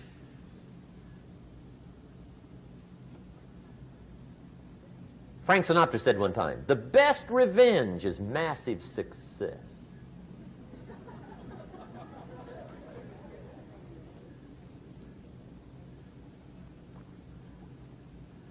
Hey, get you a long enough list of reasons so that after tonight you never lack for inspiration. You might not have all the answers right away, but you can get the answers if you can get the reasons. Now, let me give you a little simple formula for goal setting. Okay? We take 2.5 hours on the weekend for the whole 10-year plan. We don't have time for that tonight. But let me get you started with a little simple formula Mr. Shoaff gave me. And maybe this will be helpful. First of all, I've divided goals into two parts. First is long range. Long range goals. That's your dreams. Your dreams for the next 3, 5, 10, 20, 30, 40 years. Actually, the rest of your life. Your dreams. You've got to keep dreaming. Ronald Reagan, president, said to the joint session of Congress a few weeks ago, the Republic is a dream. And if we don't keep dreaming, we will lose the Republic. Your better future is a dream for yourself and for your family. Where do you want to go? What do you want to do? What do you want to be? What do you want to see? You've got to dream dreams. There's a Bible phrase that says, without dreams and visions, people perish. You've got to have something to go for that inspires the heart and the soul. Dreams. From the children of Sanchez, it says, take the crumbs from starving soldiers, they won't die. Take the bread from hungry children, they won't cry. But without dreams, we all will die. You've got to dream. Don't lose your dreams for yourself, for your future, for your family. The dreams of love and enterprise and travel and doing things, becoming something unique on your journey here. Don't lose your dreams. Do some dreaming. That's long-range goals. You've got to have those. So that's number one. Here's the second part of goals, short range. Short-range goals. That's your goals for tomorrow, this week, this month, this year, the immediate future. We call these confidence builders. Because if you set up something short-range, go for it. Get it. Latch onto it. Work hard. Accomplish it. That starts building your strong feelings to go for your dreams. Now, I've divided goals into 3 categories. Here they are. Number 1 is economic. That's your goals for money, income, business, profits, production. Economics. Make sure you've got your economics well planned. Economics plays a major role in everybody's life. Economics is major, which means it ought to be meticulously well planned for tomorrow, this week, this month, this year, long range. What if you asked somebody tomorrow if you could see their meticulously well-planned list of economic goals? What would they probably say? They say, you some kind of a nut? You must be weird. Hey, I found out what success is. Success is doing what the failures won't do. Make sure you've got your economics well planned. It'll put you in the top 5%. One of the key little subjects we talk about on the weekend is the 7 fundamentals for wealth and happiness. And that's one of them, well-planned economics. It's a fundamental if you want to do well. Join the top 5%. Anybody in this room can join the top 5%, if you will. Okay. Now here's the second category of goals, things. Make a list of the things you want. And on my list of things, now I put everything. Little things as well as major things. Doesn't matter how small it is, it goes on my list. I used to just put major things, cars, homes. I don't do that anymore. I now load my list with everything. Everything. And the reason is, part of the fun of having a list is checking it off. That's it. Boy, at the end of the day, if you can go, got it, got it, got it, got it, got it, got it, whatever it is, right? You get into the habit. So load up your list, the things you want. Now, when you check off something major, celebrate. That's an important point to make. Celebrate your achievements. Live it up. Have a party when you reach something you've worked for a while. See, we all grow from two experiences. One is called the pain of losing. The other one is called the joy of winning. We need both of them. Amplify them as much as you can, which also means make losing painful. If you set up something, fooled around, didn't get it, put it on yourself. On the other side, if you did get it, congratulate yourself. Self-congratulations is a sign of maturity. Seeking congratulations is a sign of immaturity. But hey, winning and losing, see, that's what it's all about. That's the name of the game. Now, some people lead such mediocre lives, at the end of the day, they don't know whether they're winning or losing. They got no clue. Guy's just going through the day with his fingers crossed. There's a better way. Okay, here's the third category of goals, personal development. Put those goals together. Personal development goals. That's your goals to be stronger, more decisive, be a speaker, be a leader, learn a language, all kinds of skills. Okay? The whole weekend seminar was designed to improve all your skills so that you walk away more skillful. And that's what you want, the personal development skills. That's what attracts, that's what brings good things to your life, the person you become more skillful. Now, this is quite a package to work on. Economics, things, personal development. For tomorrow, this week, this month, this year, long range. Okay? That'll get you started. Now, here's the simple formula for setting goals. It goes like this. A, work on your goals. That's step one. Work on them. And I put the word work there deliberately. Setting goals is plain hard work. I don't want to kid you. We haven't come here tonight to kid each other. It's work. I know it's work. That's why a lot of people just let it slide. It's work. Many people work hard on their job, but they don't work hard on their future. They just let that slide. And the work involved is making plans. I know most people don't. I understand that, but don't let that be you. Guy says, well, yeah, you work where I work, but the time you struggle home, it's late. You've got to eat a bite of supper, watch a little TV, get to bed. You can't sit up half the night. Plan, plan, plan. And the guy's behind. Good worker, hard worker, sincere. But you've got to be better than sincere, working hard. You've got to be better than a good worker. You've got to be a good planner. Somebody once wisely said, the people who fail to plan are planning to fail. Well said. So work on your goals. Here's step two. Write your goals down. That's so important. I teach my staff around the world, put your goals in your journal. Because one of the major people you want to study is yourself. So here's the list of goals I put together 3 weeks ago. Here's the list of goals I put together 2 years ago. Here's some of the changes I made, rearrangement of my priorities. I scratched these off. I put these on. I've gotten these. Study your accomplishments. Study what your desires are. Put them on paper. Write them down. Here's another reason for writing your goals down. It shows you're serious about doing better. And to do better, you got to get serious. You don't have to be grim, but you must be serious.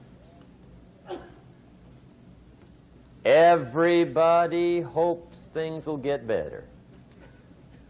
Everybody hopes. Poor people hope. That ought to tell you something. It means the future does not get better by hope. It gets better by plan. I used to have the affliction called passive hope. It's an affliction. It's bad. Probably what's even worse than that is happy hope. Now that is really bad. That's bad. Happy hope. The guy's 50 and he's broke and he's still smiling. See, that's not good. So get serious about your goals. Put them on paper. Write them down. There's all kinds. His goals, her goals, their goals. Business goals, financial independence goals, family goals. I mean, there's so many things to work on this that if you don't get busy and work on it, sure enough, the time will pass.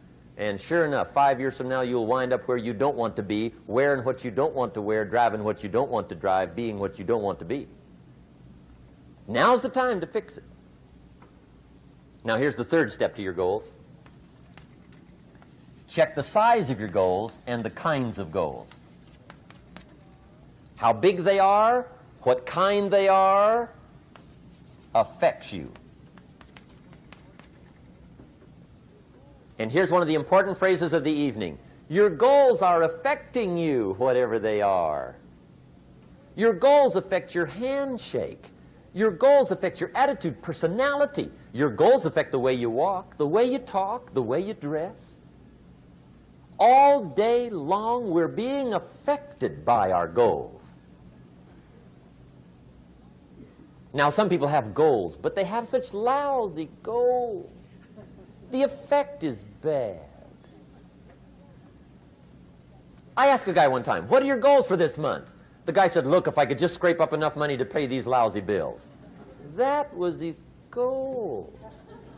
I'm not saying it isn't a goal. It's a goal, but it's such a lousy goal, the effect is bad. You don't jump out of bed on Monday morning and say, oh boy, another chance to go out and scrape up the money to pay my lousy bills. See, you don't do that. Usually you say, oh, not another Monday.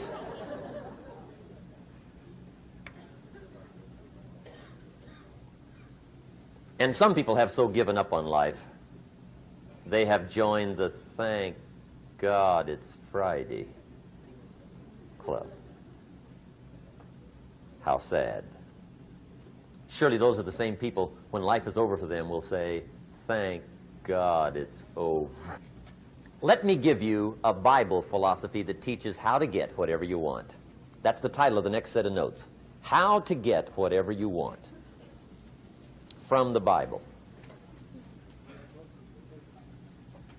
Now again, I'm an amateur when it comes to the Bible. I'm not a pro. But this I can quote, and I think that'll be sufficient.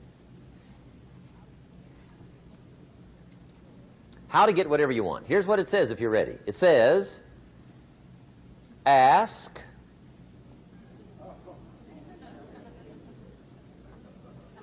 that's it. End of notes. Ask. If there's one art in life to learn extremely well, that's got to be one of them. The art of asking. What does ask mean? Ask means, what do you want? And the formula is staggering. It says ask and what? A guy ought to look into that.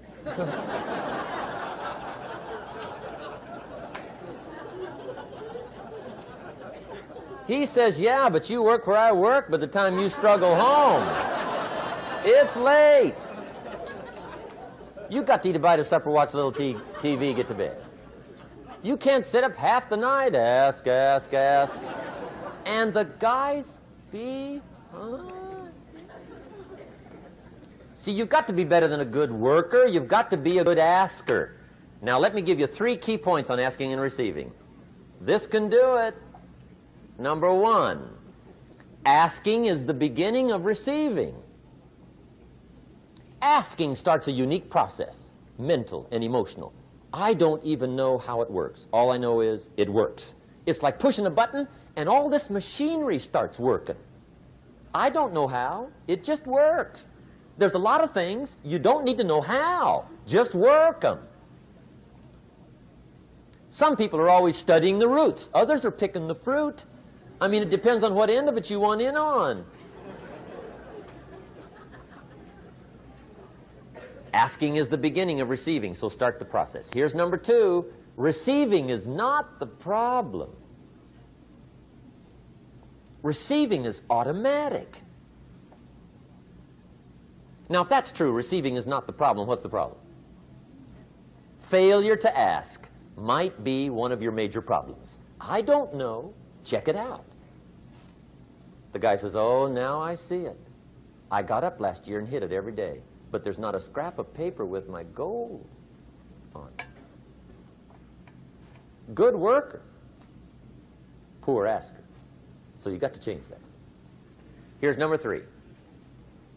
Receiving is like the ocean. There's plenty, especially in California. It's like an ocean here.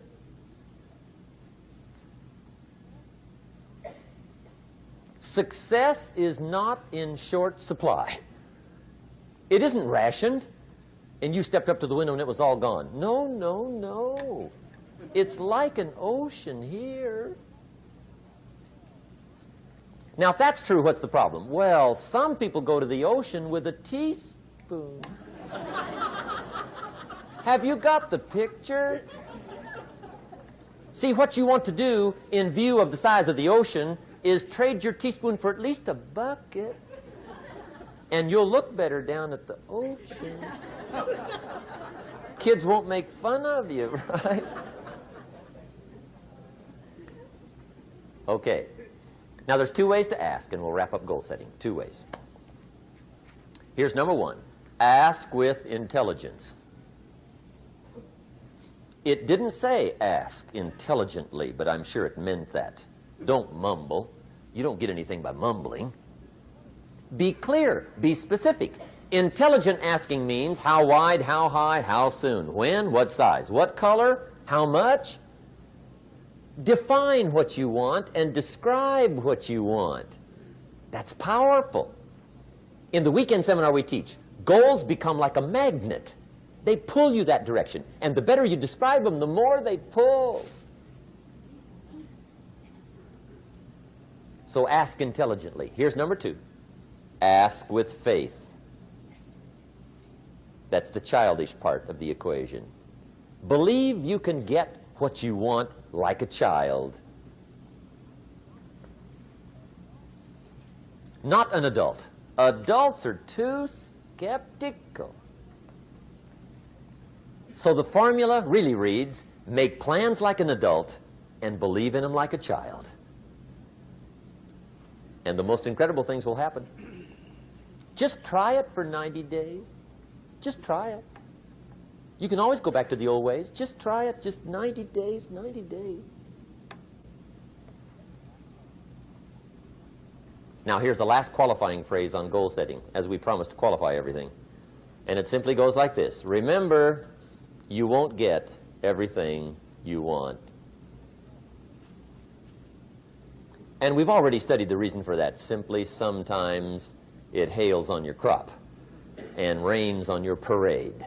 It's that kind of planet. So you won't get everything you want, but if you will work this goal-setting formula, you can get plenty for wealth and happiness. Okay, that's goal setting. We use it around the world. We recommend it. Now, maybe it won't work as well for you as it has for me. I don't know.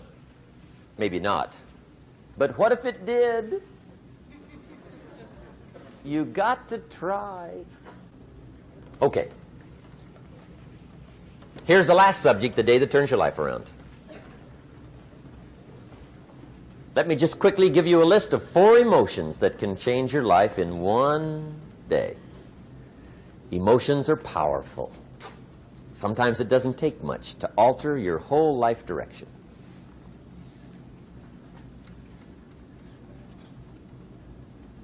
Okay, here they are. Number 1, disgust. Powerful emotion. Disgust says, I have had it. See, that could be the day. The day you can say, I've had it. And whether you've had it with something small or something major, the day you can say, I've had it, may not be the day it ends, but the day it begins. That's what I said when that little Girl Scout left my door when I'm 25. I give her the big lie, she leaves, I say, I don't want to live like this anymore. I've had it with lying and being broke. Powerful day. The man's finally had it with mediocrity.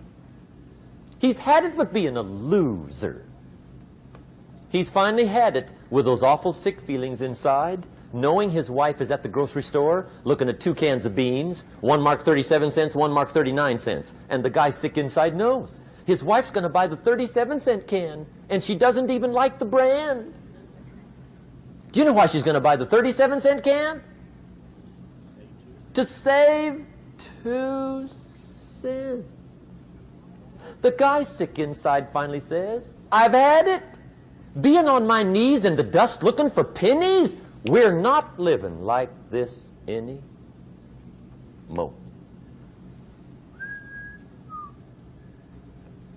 Could be the day that turns your life around. The day you can say, I've had it. He walks into his closet and rips everything in it to shreds and says, I've worn this embarrassing stuff for the last time. And not only will I never wear it again, no one else will ever wear it again. Commit an act that says, I've had it. Powerful. Here's the next one. Decision. And decision making is powerful. And it's emotional. That's those knots in the pit of your stomach, right? Waking up in the middle of the night in a cold sweat, trying to decide. We sometimes call it inner civil war. What shall I do? Well, for progress, you must decide. The best advice I can give you came from a wealthy friend of mine who said, if it's easy, do it easy. If it's hard, do it hard. Just get it done. If you went home tonight and in the next few days cleaned up a whole list of decisions, that might furnish enough inspiration for the next 10 years. I found this out many times after you've decided. Getting on with it is easier than deciding. Sometimes decision is the toughest part. Here's the next emotion, desire, wanting to bad enough. And I don't know how to tell you to want to. That's something you've got to come up with. There's 2 things I know about desire. Number 1, it comes from inside, not outside. You don't send off for it. Number 2, I know desire can be triggered by something. Who knows what it might be? Sometimes desire waits and sleeps for something to happen. Maybe it's a book, maybe it's a song, maybe it's a sermon, maybe it's a lecture, a seminar, maybe it's the conversation of a friend, a happening, an event. Who knows? The best advice I can give you is what I give my staff. It goes like this: welcome every human experience. You never know which one is going to turn it all on. Even the bad experiences. Sometimes from the bitterest experience comes the greatest awakening. So let down the barriers, take down the walls. The same wall that keeps out disappointment keeps out happiness. Let life touch you. Don't let it kill you, but let it touch you. Here's the last one. This one's powerful. Resolve. Resolve says, I will. Two of the most powerful words in the language. I will. Benjamin Disraeli once said, nothing can resist a human will that will stake even its existence on the extent of its purpose. Shortly put, I'll do it or die. See, that's powerful. That could be the day that turns your life around.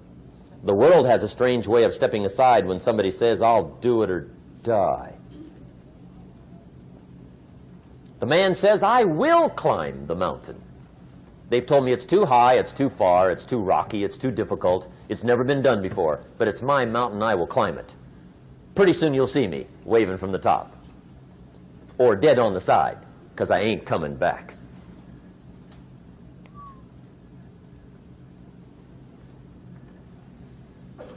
The best definition I ever got from the word resolve came from a little junior high girl in Foster City, California, up north. I'm talking to the junior high kids one day.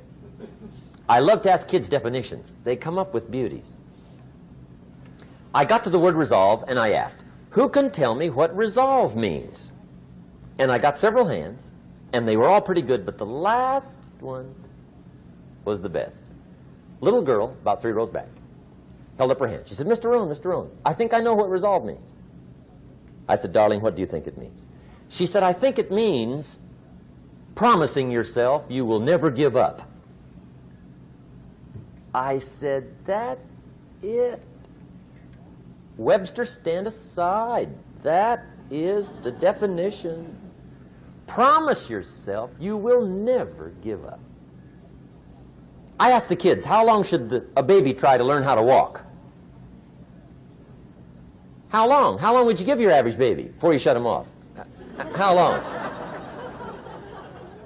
See, any mother in the world would say, you're crazy. My baby's going to keep trying until it learns how to walk. What a magic formula. Now let me show you what triggers all emotions into activity that brings results. And results is the name of the game. Here it is. Action. Finally, you must do something about how you feel. Jesus, the master teacher, said, don't just be listeners, be doers. The world admires the doers. Whatever it takes to get you to try harder, read more, set your goals, and go for it. Here's the next attitude disease. Over-caution. Some people never will have much. They're too cautious. Now, you can also be too reckless, but you can also be too cautious. This is called the timid approach to life. And my caution was always the risk. Risk used to drive me right up the wall. I used to say, what if this happens? It's called the language of the poor. What if this happens? And on top of that, if this was to happen, look at the fix I'd be in. I better not try. I could always ace myself out. Then I'll tell you what changed my whole life when I finally discovered it's all risky. The minute you were born, it got risky. If you think trying is risky, wait till they hand you the bill for not trying. If you think investing is risky, wait till you get the tab for not investing. See, it's all risky. Getting married is risky. Having children is risky. Going into business is risky. Investing your money is risky. It's all risky. I'll tell you how risky life is. You're not going to get out alive. That's risky. The Englishman says, well, if that's the way it's going to work out, let's give it a go. Right, that's what it's for. Give it a go. Somebody says, yeah, but I'm looking for safety and security. Fine, then huddle in a corner. We'll cover you with a sheet, bring you 3 meals a day. And we'll protect you, feed you, look after you, care for you. We won't let anything happen to you. And you'll probably live to be 100. The guy said, well, yeah, I'd live to be 100. But what a way to live. Right. What a way to live, safe and secure. Don't ask for security. Ask for adventure. Better to live 30 years full of adventure than 100 years safe in the corner. And see, it's not important how long you live. What's important is how you live. Here's the next attitude disease. We're almost through with this motley list. In fact, we're almost through. Hang on. The next one is pessimism. Pessimism, the deadly disease of always looking on the bad side, the problem side, the difficult side, checking all the reasons why it can't be done. The poor pessimist leads an ugly life. He doesn't try to figure out what's right. He tries to figure out what's wrong. He doesn't look for virtue. He looks for faults. And when he finds them, he's delighted. How ugly. This is the poor guy who looks through the window, doesn't see the sunset. He sees the specks on the window.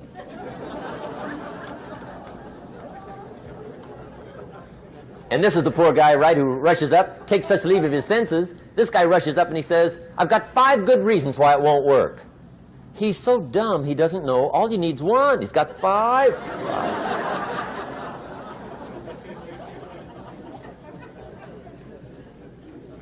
To the pessimist, the glass is always half empty.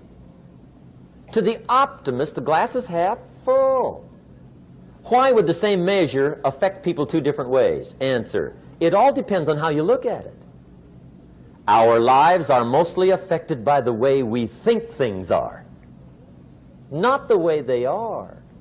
The way we think they are affects us most. There's a subject we don't have time to get into tonight called better thinking habits. One of the major things Shoaff taught me when I met him, he said, poor thinking habits keeps most people poor. Not poor working habits. Most people work hard, but they don't think hard. And Shoaff taught me that the mind is like a factory, a mental factory. And whatever you think about all day long pours ingredients into this mental factory. And that's what builds the economic, social, financial fabric of your life. He quoted me a Bible phrase that says, as you think, so you become. How awesome. When he talked about poor thinking habits, he had me. I used to start the day reading the morning newspaper. I mean, you can believe that or not. I'd get a cup of coffee and read the paper. I'd load up on wars and riots and murders and stabbings and killings and bank robberies and muggings and car wrecks and tragedies. I'd even read the back pages. I seem to like that stuff for some weird reason. I'd load up on all that, and then I'd start the day. You can imagine the kind of days I used to have. You walk around on your financial knees. They call you economic peewee.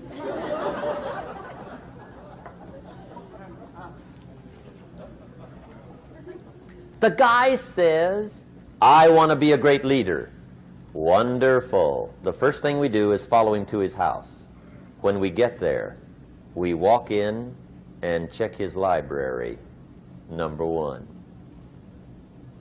Somebody says, well, why check his library? The reason is because what a man reads pours massive ingredients into his mental factory, and the fabric of his life is built from those ingredients. You would not believe what some people have got in their house to read. You would not believe. One of the best dressed up words I know for a lot of it is trash. Can you imagine dumping a barrel of trash into this mental factory every day and coming out with a rich, dynamic, positive life? It can't be done. You might as well try making a cake with cement.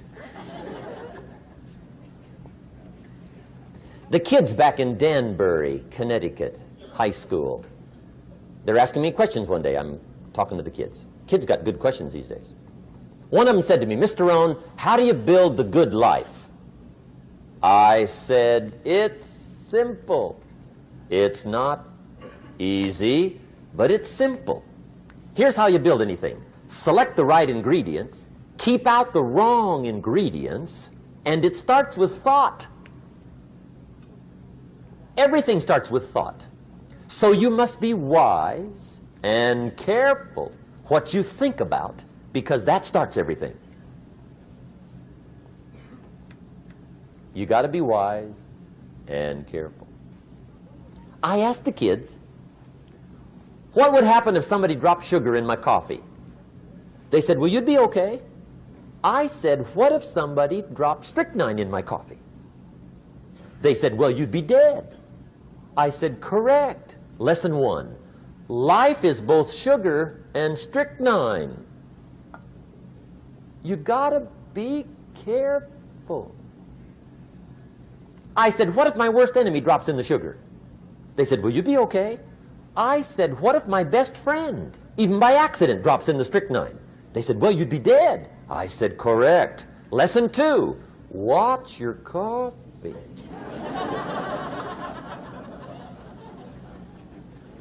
You got to be careful. See, it doesn't matter who hands you the bad stuff.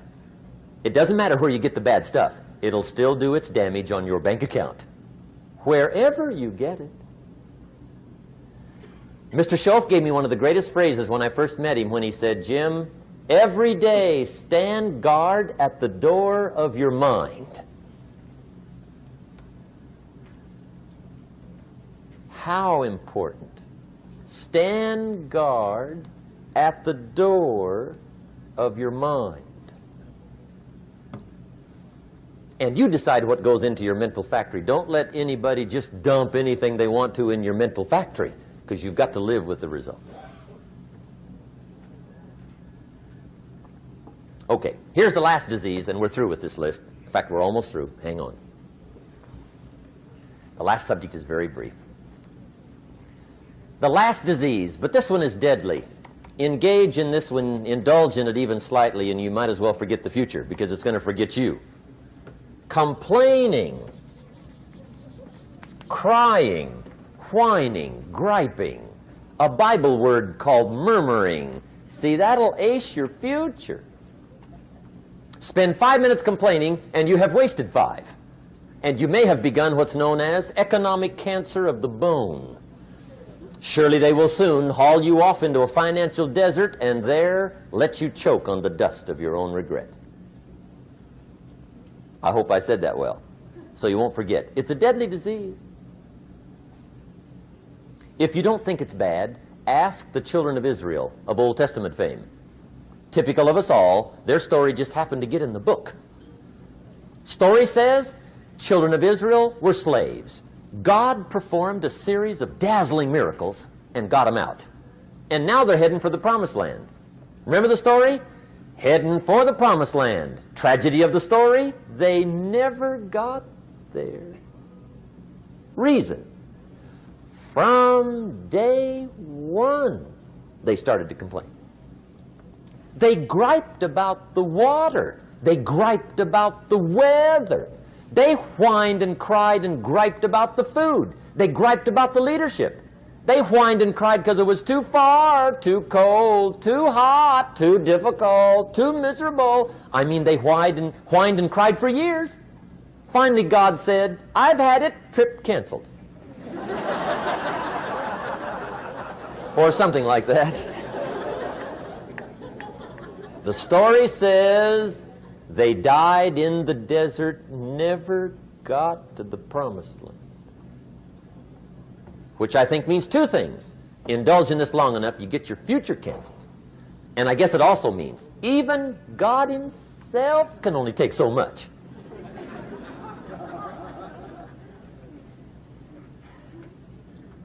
Okay. Just be on the lookout of the things that can destroy all the good you start. The war is on. And this evening, tomorrow, mentally, personally, socially, economically, you got to make sure you're winning the war. And this is part of it.